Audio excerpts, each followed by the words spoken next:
Hello students, welcome to your chemistry class. Students, today we will start new chapters. Chapter number 2, solution. In solution, first of all, we will discuss about solution. Solution, what is solution? Solution is a homogeneous mixture of two or more substances which lose their individual identities and cannot be separated by simple method. Solution is made up of two parts, यानी कि solution is equal to होता है आपका solute plus solvent. Means solute और solvent मिलकर आपका solution का formation करते हैं। एक बीकर है, इसमें एक सॉल्यूशन फिल किया हुआ है, तो इसमें आपके टू कंपोनेंट्स प्रेजेंट होते हैं। एक होता है आपका सोल्यूट और एक होता है आपका सॉल्वेंट। सॉल्वेंट जो होता है वो आपका मोर अमाउंट में रहता है और जो आपका सोल्यूट होता है वो होता है आपका लेस अमाउंट में। ओके, और ये जो लेस अमाउंट में होता है यानी कि सोल्यूट होता है, ये आपका होता है एक्टिव पार्ट। कौन सा पार्ट होता है? ये एक्टिव पार्ट, यानी कि किसी भी सॉल्यूशन की जो प्रॉपर्टीज़ होती है वो सोल्यूट की वजह से ही होती है। और जो आपका सॉल्वेंट यानी कि मोर पार्ट में होता है, मोर अमाउंट में होता है, वो होता है आपका पैसिव पार्ट। कौन सा होता है? वो आपका पैसिव पार्ट होता है, यानी कि जो आपके सॉल्यूशन की प्रॉपर्टी है वो सॉल्वेंट पर डिपेंड नहीं करती है, only depend on the solute. Okay, तो solution is equal to solute and solvent. Solute आपका माइनर अमाउंट में यानी कि लेस अमाउंट में होता है, सॉल्वेंट आपका एक्सिस अमाउंट में होता है। Solvent act as a passive part and solute act as a active parts. अब स्टूडेंट्स, हम क्या करते हैं कि हमने आपको 10th तक ये बताया था कि जो पार्ट आपका लेस अमाउंट में है वो आपका सोल्यूट है और जो एक्सिस में है वो सॉल्वेंट है। बट यहाँ पर मेन हम क्या देखेंगे? नंबर ऑफ मोल्स, यानी कि आपके जिस सब्सटेंस के नंबर ऑफ मोल, यानी कि जिसके नंबर ऑफ मोल्स आपके ज़्यादा होते हैं वही आपका क्या करता है?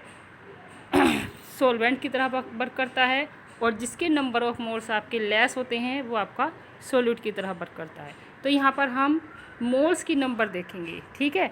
तो अगर किसी की मोल्स है आपका 1 तो वो आपका सोल्यूट होगा। क्या होगा? वो आपका सोल्यूट। और अगर किसी का है आपका 2 तो वो आपका होगा सॉल्वेंट। ओके, तो मोल्स अगर आपके किसी के 1 हैं तो वो सोल्यूट की तरह वर्क करेगा, किसी के मोल्स आपके 2 हैं तो वो सॉल्वेंट की तरह वर्क करेगा। ओके, नेक्स्ट हम स्टार्ट करते हैं। सॉल्यूशन हमारे 2 टाइप्स के होते हैं, एक होता है डाइल्यूट सॉल्यूशन और एक होता है कॉन्सेंट्रेट सॉल्यूशन। ये भी आपका 10th का टॉपिक है, ठीक है। 10th का है और 11th का भी है। 11th में भी आपने कंसंट्रेशन का पार्ट्स पढ़ा है। आपकी जो फर्स्ट चैप्टर मोल कंसेप्ट था उसमें आपकी कंसंट्रेशन टर्म्स थी, उसमें आपने ये जितना भी मैं आपको बता रही हूँ ये सब आपका 11th का ही है, ठीक है। ये 11th का ही है और बेसिक कंसेप्ट आपके 11th के हैं इसमें, और बाकी आपका न्यू जो पोर्शंस है वो 12th में है, ठीक है। डाइल्यूट सोल्यूशन वो होता है विच कंटेन, यानी कि the solution which contain less amount of solute and more amount of solvent is known as dilute. यहाँ पर क्या है? आपका लेस अमाउंट में आपका सोल्यूट है, सोल्यूट पार्टिकल लेस में है। और यहाँ क्या है? आपका कॉन्सेंट्रेशन में क्या है? यहाँ मोर अमाउंट में है आपका, मोर अमाउंट में आपका सोल्यूट है। ओके, तो जिसमें आपके सोल्यूट की अमाउंट ज़्यादा होती है वो आपका कॉन्सेंट्रेटेड सोल्यूशन होता है, जिसमें सॉल्यूट की अमाउंट आपकी लेस होती है वो डाइल्यूट सोल्यूशन की तरह वर्क करता है। स्टूडेंट, सॉल्यूशंस जो होता है, एक ये सॉल्यूशंस आपका आता है binary solution. What is binary solution? Binary solution क्या होता है? Binary solution the solution which contain only 2 components, यानी कि जिसमें आपके ओनली 2 कंपोनेंट होते हैं वो आपका बाइनरी सोल्यूशन होता है। आप सॉल्यूशन के इस चैप्टर में बाइनरी सॉल्यूशंस की ही स्टडी करेंगे, ठीक है, कि बाइनरी सॉल्यूशंस की फिजिकल स्टेट कैसी है, केमिकल स्टेट कैसी है, उसका वेपर प्रेशर कैसा है, उसकी कॉलिगेटिव प्रॉपर्टी कैसी है, उसका ऑस्मोटिक प्रेशर कैसा है, ये सब। तो आपके सिलेबस में बाइनरी सॉल्यूशन होता है, और binary solutions the solution which contain 2 components is known as binary solution. Trinary solution भी होता है जिसमें 3 कंपोनेंट्स होते हैं, टेट्रा होता है जिसमें 4 कंपोनेंट्स होते हैं, पेंटा होता है जिसमें 5 होते हैं, but only binary solution is mention in your syllabus. Okay, अब नेक्स्ट है आपका सॉल्यूशन एक आता है आपका कंसंट्रेशन की टर्म्स में। देखिए कि अगर कहीं पर लिखा हुआ है 0.5 m, 0.5 m, यानी कि ये मोलैरिटी, m क्या करता है, मोलैरिटी को डिफाइन करता है, यानी कि कंसंट्रेशन को, मोलैरिटी, ठीक है, ये आपका कंसंट्रेशन की टर्म को डिफाइन करता है m।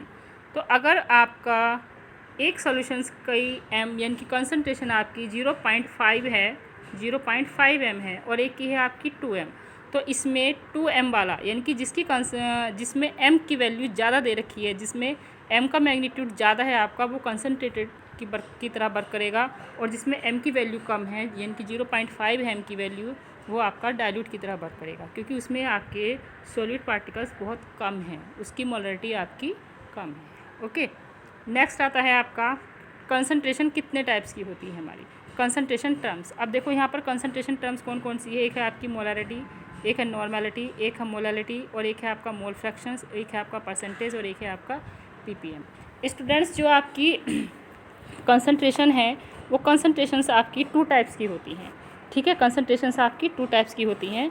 एक होती है आपकी मास रिलेटेड, एक होती है आपकी, एक मिनट, एक होती है आपकी मास रिलेटेड कंसंट्रेशन, और एक होती है आपकी वॉल्यूम रिलेटेड, ठीक है, वॉल्यूम रिलेटेड, ठीक है।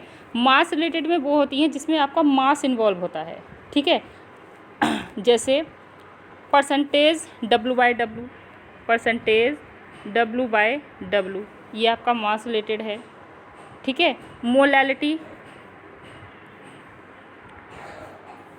आपकी, मोलैलिटी आ जाएगी, मोलैलिटी आपकी मास रिलेटेड है, ठीक है। मोल फ्रैक्शन, मोल फ्रैक्शन, ये आपका मास रिलेटेड है। वॉल्यूम रिलेटेड में आपकी percentage V/V, percentage W/V, molarity, ठीक है, मोलैरिटी वाली आ जाएगी, और आपकी नॉर्मैलिटी, नॉर्मैलिटी, ये सब क्या है, ये वॉल्यूम रिलेटेड है। जो मास रिलेटेड होती हैं वो होती हैं आपकी, मास रिलेटेड होती है टेम्परेचर इंडिपेंडेंट, इन पर टेम्परेचर का कोई इफेक्ट नहीं होता।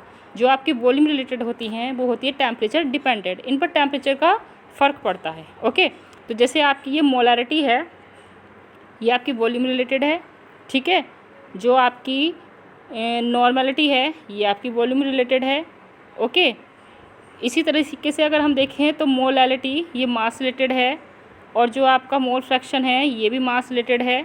परसेंटेज में आपकी 3 टाइप्स की परसेंटेज आ जाएगी।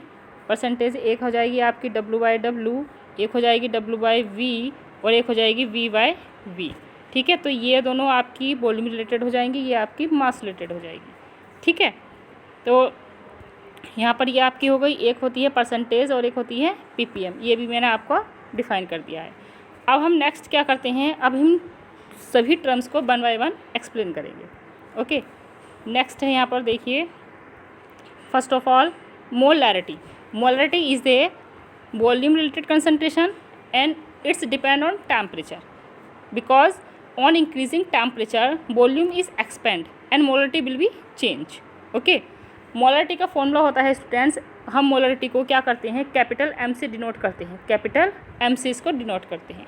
तो M इज इक्वल टू होता है आपका WB into 1000 upon GGMB into VS, ठीक है। अब इसमें ये टर्म्स क्या क्या हैं, यहाँ पर क्या है, WB क्या है आपका, given mass of solute, solute का मास कितना है, गिवन मास ऑफ सोल्यूट, ठीक है। GMMB क्या है, सोल्यूट का ग्राम मोलिकुलर मास है, जो आपका सोल्यूट जितनी अमाउंट का सोल्यूट आपका उसमें डिजोल्व है उसका क्या है, ये मोलर मास है, ठीक है। अब जो आपका अमाउंट है सोल्यूट का वो कितने वॉल्यूम में है, तो यहाँ पर ये है वॉल्यूम ऑफ द सॉल्यूशन। अब ml है तो हम इसको 1000 से मल्टीप्लाई करते हैं, तो ये फॉर्मूला हो जाता है आपका M is equal to WB into 1000 upon GGMB into VS। हम इसको नॉर्मली ऐसे भी लिख सकते हैं, M is equal to WB upon M, ठीक है। M molecular mass of solute है ना, तो MB इंटू V और मल्टीप्लाई 1000, ठीक है, एक जीरो और आ जाएगा यहाँ 1000। हम इसको ऐसे भी लिख सकते हैं, ये ज़रूरी नहीं है कि आप GMMB भी लिखो, ओके, हम इसको शॉर्ट में भी लिख सकते हैं। तो ये आपका मोलरिटी का फॉर्मूला हो गया। इसी तरीके से नॉर्मलिटी का फॉर्मूला होता है, जैसे मोलरिटी का होता है इसी तरह से नॉर्मलिटी का होता है। बस नॉर्मलिटी को हम एक तो N से डिनोट करते हैं, दूसरी बात यहाँ पर हम GEW लेते हैं। GEBW क्या है, यहाँ पर ये ग्राम इक्विवेलेंट वेट होता है, ग्राम इक्विवेलेंट वेट। ये जो आपका GEB है ये होता है आपका ग्राम इक्विवेलेंट वेट, ठीक है। तो देखो मोलरिटी और नॉर्मलिटी में क्या क्या सिमिलरिटी है, आप मास लोगे सोल्यूट का, इसमें भी मास सोल्यूट का है, ठीक है। 1000 से मल्टीप्लाई करेंगे अगर हम ml में लेंगे तो यहाँ पर भी हमने 1000 से मल्टीप्लाई लिया है। वॉल्यूम ऑफ द सॉल्यूशन लेना है ml में, volume of the solution ml में है। यहाँ पर आपका ग्राम मोलिकुलर मास ऑफ सोल्यूट है, बट यहाँ पर सोल्यूट का क्या है, ग्राम इक्विवेलेंट वेट है, ग्राम इक्विवेलेंट वेट है। तो नॉर्मलिटी और मोलरिटी में ये है। अभी ग्राम इक्विवेलेंट वेट क्या होता है इसको देखते हैं। तो नॉर्मलिटी इज इक्वल टू, आपने ये देखा N is equal to WB into 1000 upon ये, ठीक है। तो gram equivalent weight, gram equivalent weight होता है gram molecular mass of solute upon BF factor. हम इसको बोलते हैं valence factor, valence factor, VALENCE, valence factor. इस बैलेंस फैक्टर को हम कहीं कहीं बुक में NF से भी डिनोट किया गया है। किससे डिनोट किया गया है, NF से भी डिनोट करते हैं। बैलेंस फैक्टर NF लिखो या आप BF लिखो, बात एक ही है आपकी, ठीक है। अब ग्राम इक्विवेलेंट वेट हम कैसे निकालते हैं कि जो हमारे पास सोल्यूट है उसका ग्राम मोलिकुलर मास लेंगे और उसको उसके बैलेंस फैक्टर से हम डिवाइड करेंगे। अभी बैलेंस फैक्टर क्या है इसको देख लेते हैं। तो बैलेंस फैक्टर्स में इसमें ये एक देख लीजिए क्या क्या दे रखा है। GEWB क्या था, gram equivalent weight, gram equivalent weight is equal to GMMB यानी कि gram molecular mass upon BF यानी कि बैलेंस फैक्टर से, जो मैंने अभी आपको लास्ट स्लाइड में दिखाई है, ओके। अब इसको हम बैलेंस फैक्टर कैसे निकालते हैं, अब देखो ग्राम इक्विवेलेंट वेट में हमें बैलेंस फैक्टर निकालना है। तो स्टूडेंट्स हमारे पास तीन सॉल्यूशन में तीन चीज़ें हो सकती हैं। एक क्या हो सकता है, एक हो सकता है आपका बेस, एक हो सकता है आपका एसिड और एक आपका साल्ट भी हो सकता है, ठीक है। तो ये तीनों चीज़ें होंगी। अगर हम बेस की बात करते हैं, सपोज़ करो यहाँ पर NaOH बेस लिया हुआ है, NaOH जब डिसोशिएट होगा तो वो कितने नंबर ऑफ OH आयन दे सकता है, 1 दे सकता है ना। तो और बेस की प्रॉपर्टी ही क्या होती है, OH आयन देना। तो बेस के लिए हम किसको इंडिकेट करेंगे, OH को करेंगे, सोडियम को तो नहीं कर सकते क्योंकि सोडियम तो साल्ट में भी होता है, ठीक है। तो हम इसको मेंशन नहीं करेंगे, हम किसको मेंशन करेंगे, only OH, because the basic property depend on OH। तो यहाँ पर NaOH के लिए बैलेंस फैक्टर आपका बना गया। MgOH का होल ट्वाइस की बात करते हैं तो यहाँ पर अगर ये डिसोशिएट होगा तो हमारे 2 OH आयन देगा, हाइड्रोक्साइड आयन देगा। तो इसलिए इसका बैलेंस फैक्टर हो जाता है आपका 2। एसिड की बात करते हैं तो H2SO4 एसिड में 2 H आयन देता है ये टूट कर, तो इसलिए इसका बैलेंस फैक्टर हो जाता है आपका 2 एसिड का, ठीक है। अब क्या करते हैं, ग्राम इक्विवेलेंट वेट निकालने के लिए हमें NF तो हमें मिल गया। सपोज़ करो हम इस एग्जाम्पल को मेंशन करते हैं सल्फ्यूरिक एसिड को, ठीक है। तो हमें इसका BF फैक्टर या NF फैक्टर तो हमें इसका मिल गया। अब हम क्या करते हैं कि इसका ग्राम मोलिकुलर मास कैसे निकालते हैं। तो इसके लिए हमें इन सबका सल्फ्यूरिक एसिड यानी कि H2SO4 में हमें प्रेजेंट सभी एटम्स का एटॉमिक वेट पता होना चाहिए। तो हाइड्रोजन का होता है 1, लेकिन हाइड्रोजन कितने हैं, 2, तो हम करेंगे 2 × 1 प्लस सल्फ़र का होता है 32 प्लस 1 ऑक्सीजन का 16, तो 4 ऑक्सीजन का कितना होता है, 4 × 16, ओके। यहाँ पर 6 कर लेना, 16। तो ये आपका आ जाता है टोटल 98। अब 98 यानी कि ग्राम मोलिकुलर मास आपका कितना आ गया है, 98 आ गया। बैलेंस फैक्टर आया 2, तो इसका ग्राम इक्विवेलेंट वेट आ गया आपका 49। तो ग्राम इक्विवेलेंट वेट आप ऐसे कैलकुलेट करेंगे, तो इससे आपकी क्या आ जाएगी, नॉर्मलिटी आ जाएगी, ओके। तो जैसे आपने इस वाले फॉर्मूले में देखा कि हम इस तरीके से ग्राम इक्विवेलेंट वेट निकाल कर हम इसको यहाँ अगर पुट कर देते हैं 49 को, तो हमारी क्या निकल कर आ जाएगी, नॉर्मलिटी निकल कर आ जाएगी, ठीक है।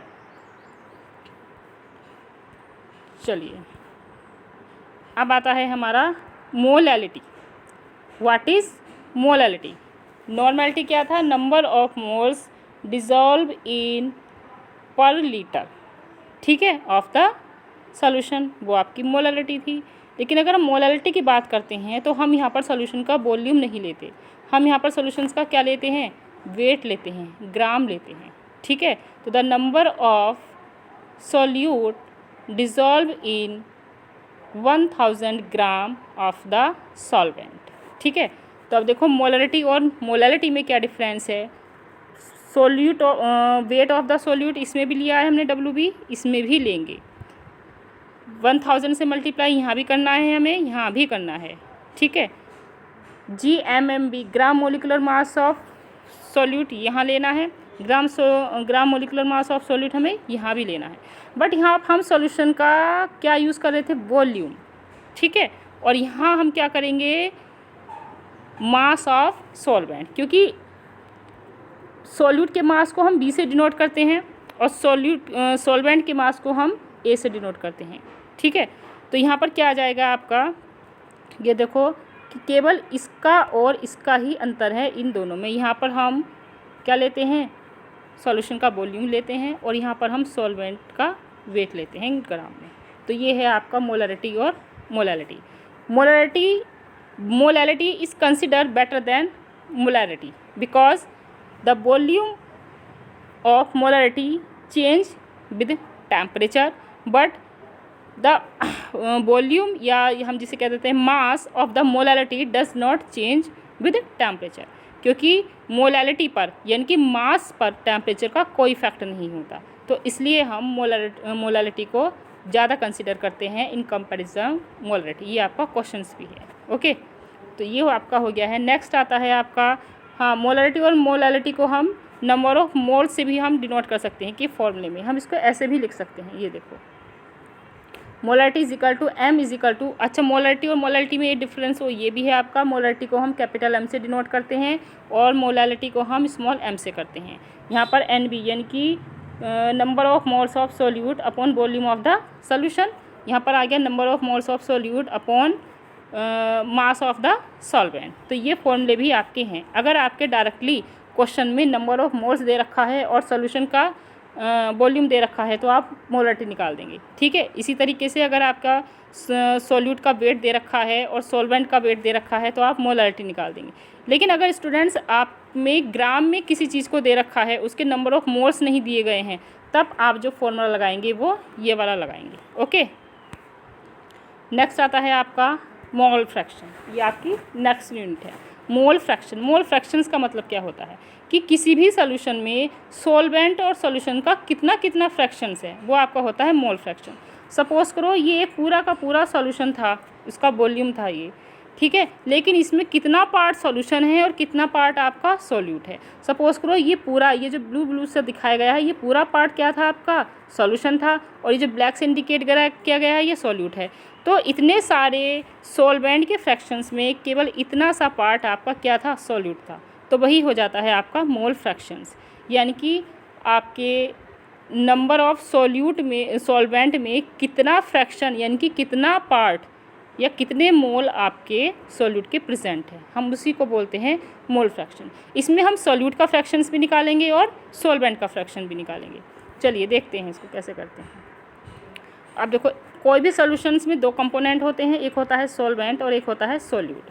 सॉल्यूट के सॉल्वेंट के मोल फ्रैक्शंस को हम डिनोट करते हैं Na से और सॉल्यूट के मोल फ्रैक्शन को डिनोट करते हैं हम Nb से। टोटल मोल्स कितने आ गए इसके, ठीक है, यानी कि नंबर ऑफ मोल्स को, सॉल्वेंट के नंबर ऑफ मोल्स कितने हैं Na और सॉल्यूट के नंबर ऑफ मोल्स हैं आपके Nb। टोटल मोल्स कितने हो गए, Na प्लस Nb आपके हो गए। अब हमें क्या करना है, मोल फ्रैक्शंस निकालने का जो फॉर्मूला होता है, सबसे पहले हम सॉल्वेंट के मोल फ्रैक्शन निकालेंगे। तो मोल फ्रैक्शंस को हम डिनोट करते हैं x से। x इज इक्वल टू क्या होता है, मोल फ्रैक्शन।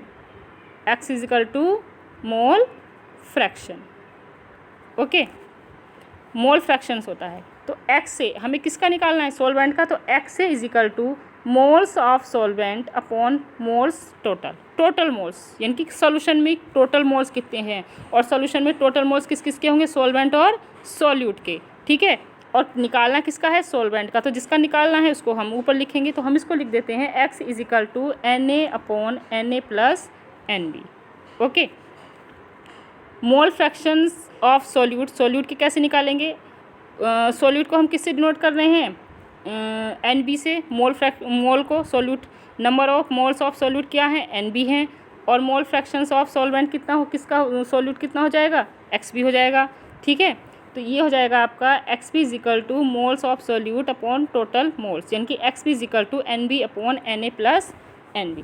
अब स्टूडेंट्स क्या होता है कि किसी भी सॉल्यूशंस के लिए यानी कि mole fractions of solution is equal to 1, किसी भी सॉल्यूशन का जो मोल फ्रैक्शन होता है वो आपका 1 होता है, यानी कि मोल फ्रैक्शन ऑफ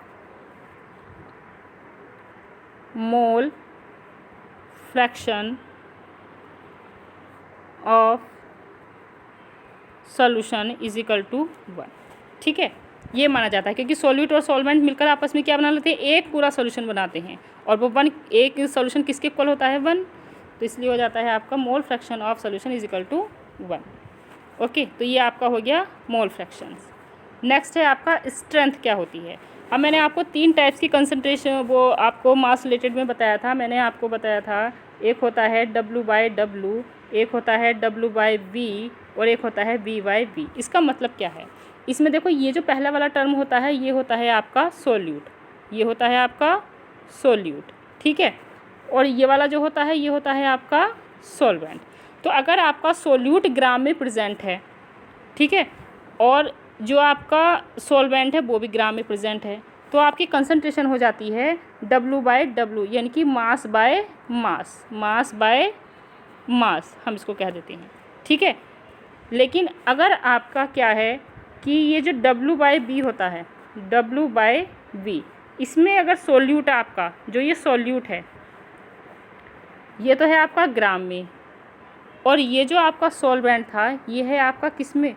वॉल्यूम में, ये है आपका वॉल्यूम में। तब हम इस टर्म्स को बोल देते हैं स्ट्रेंथ। क्या बोल देते हैं? स्ट्रेंथ, यानी कि स्ट्रेंथ इज इक्वल टू होता है mass of solute in gram upon volume of solution in litres, यानी कि GL, यानी कि ग्राम पर लीटर जो होती है वो आपकी कंसंट्रेशन में आती है। ठीक है, या हम इसको बोल सकते हैं परसेंटेज W/V। तो ये आपकी होती है स्ट्रेंथ। तो स्ट्रेंथ का फॉर्मूला क्या होता है? अगर किसी सॉल्यूशन की स्ट्रेंथ निकालनी होती है तो जो उस सॉल्यूट का मास होता है और वो कितने लीटर वॉल्यूम में डिज़ोल्व है हम उससे उसको डिवाइड कर देते हैं, तो ये हो जाती है आपकी स्ट्रेंथ। नेक्स्ट आता है आपका परसेंटेज। परसेंटेज 2 टाइप्स की हो गई, वैसे तो 3 टाइप्स की है, मैंने एक तो स्ट्रेंथ में ही कवर हो गई आपकी। एक हो जाती है ये W/W और एक हो जाती है ये V/V, W/W परसेंटेज और V/V परसेंटेज। ठीक है, ये एक सॉलिड के लिए होती है और एक लिक्विड के लिए। ऊपर वाली सॉलिड के लिए होती है और नीचे वाली आपकी लिक्विड के लिए होती है। ठीक है, सॉलिड की अगर हम बात करते हैं तो एक पे लिखा हुआ है 10% Na2CO3। 10% Na2CO3 का मतलब क्या है कि 10 ग्राम सॉल्यूट आपका प्रेजेंट है 100 ग्राम ऑफ द सॉल्यूशन, यानी कि 10 gram of Na2CO3 dissolve in 100 gram of solution. Okay, इसी तरीके से है परसेंटेज लिक्विड। लिक्विड में क्या है? यहाँ पर लिखा हुआ है 10% इथेनॉल, या लिखा हुआ है 10% V/V इथेनॉल, ये भी लिखा हुआ आ सकता है। तो इसका मतलब क्या है कि 10 centimetre cube of ethanol in 100 centimetre cube of the solution, यानी कि हम इसको बोल सकते हैं कि 10 ml ethanol dissolve in 100 ml of the solution. हम इसको ऐसे भी बोल सकते हैं, क्यूब लगाना जरूरी नहीं है, ml में लगा दो, बात वही है आपकी। ठीक है, अब हम इनके फॉर्मूले देख लेते हैं। इन दोनों के फॉर्मूले क्या होते हैं, सॉलिड के लिए फॉर्मूला और लिक्विड के लिए फॉर्मूला। तो percentage W/W is equal to आ जाएगा आपका mass solute upon mass solution multiply 100। Liquid के लिए आ जाएगा आपका percentage V/V is equal to volume of the solute upon volume of the solution multiply 100। इन पर आपके न्यूमेरिकल्स हैं। ठीक है, सभी पर हैं वैसे तो आपके न्यूमेरिकल्स। अब नेक्स्ट आता है पार्ट्स पर मिलियन, यानी कि ppm। अब स्टूडेंट देखो, पार्ट्स पर मिलियन वाली टर्म्स हम कहाँ यूज़ करते हैं? पार्ट्स पर मिलियन वाली टर्म्स हम यूज़ करते हैं जहाँ पर सोल्यूट बहुत ही ज़्यादा माइनर क्वांटिटी में, माइनर अमाउंट में प्रेजेंट होता है, यानी कि for a very very small quantity of the solute. तो अगर आपकी बहुत ही कम क्वांटिटी सॉल्यूट की है तो हम इस वहाँ ppm का यूज़ करेंगे। सपोज़ करो कि एक ही बीकर है, इसमें बहुत ही कम रेयर केस में आपके सॉल्यूट पार्टिकल प्रेजेंट हैं, ठीक है, और वो कितने हैं, उनकी परसेंटेज कितनी आ रही है निकल कर, अगर हम परसेंटेज निकालने लगे जैसे W/W से या V/V से निकालने लगे परसेंटेज, तो इसका जो परसेंटेज बैठता है वो 0.00000 बहुत वो होता है। तो it is a very very difficult, ठीक है। तो ये बहुत ही टिपिकल होता है समझने के लिए कि इतना इतना कितना होगा इतना, तो इसलिए हम परसेंटेज में ना लेकर इसको ppm में करते हैं। देखो, ठीक है, अगर हम ये बहुत ही रेयर अमाउंट में प्रेजेंट है, स्मॉल क्वांटिटी में सॉल्यूट प्रेजेंट है, हम इसकी परसेंटेज निकालने लगे तो लगभग इतनी आएगी, हमें अंदाज़ा नहीं होगा कि ये इतना इतना कितनी अमाउंट हो सकती है, तो इसलिए हम इसका ppm का यूज़ कर देते हैं, परसेंटेज का यूज़ हम इसके लिए नहीं करते। तो परसेंटेज अगर हम निकालते हैं तो कैसे निकालते हैं, सॉल्यूट अपॉन सॉल्यूशन मल्टीप्लाई 100, लेकिन बहुत ही स्मॉल क्वांटिटी ऑफ सॉल्यूट के लिए अगर हम निकालने लगे तो हम वहाँ ppm का यूज़ करेंगे। और इसके लिए हम क्या निकालेंगे, इसके लिए हम निकालेंगे ppm is equal to solute upon solution multiply, अब हम 100 से मल्टीप्लाई ना करके यहाँ 10 की पावर 6 से मल्टीप्लाई करते हैं, ठीक है, यानी कि 1 मिलियन से 10 की पावर 6 से मल्टीप्लाई करते हैं। तो अगर हम सॉल्यूट अपॉन सॉल्यूशन को 100 से मल्टीप्लाई ना कर 10 की पावर 6 से मल्टीप्लाई करेंगे तो वो हमारी होगी पार्ट्स पर मिलियन। ओके, एक टर्म्स स्टूडेंट फॉर्मेलिटी भी होती है, जैसे कि हमने कहा कि मोलरिटी निकाली, उसकी जगह हमने फॉर्मेलिटी निकाल दी, तो फॉर्मेलिटी जो होती है वो एक आयनिक कंपाउंड्स के लिए निकाली जाती है, ठीक है। चलिए, अब क्या है कि इसमें जितने भी आपको फॉर्मूले एक्सप्लेन किए गए हैं, वैसे तो ये सब आपका 11th का है, फिर भी मैंने आपको अच्छी तरीके से बता दिए गए हैं। अब इन पर कुछ न्यूमेरिकल्स हैं, ठीक है, वो न्यूमेरिकल्स मैंने आपको PDF सेंड कर दी है, जिसमें आपको नोट्स बनाने हैं, फॉर्मूले लिखने हैं, डेफिनेशन लिखनी है, और उन पर साथ क्या है, क्वेश्चंस हैं। हर फॉर्मूले पर एक एक दो दो क्वेश्चंस दिए गए हैं, उन क्वेश्चंस को आप अपने आप करेंगे, हालांकि उसमें सोल्यूशन दिया हुआ है, लेकिन फिर भी आप अपने आप करके देखेंगे, और जो भी कोई आपकी क्वेरी होगी या कोई प्रॉब्लम होगी वो हम क्वेरी टाइम में डिस्कस करेंगे। Okay, thank you for watching.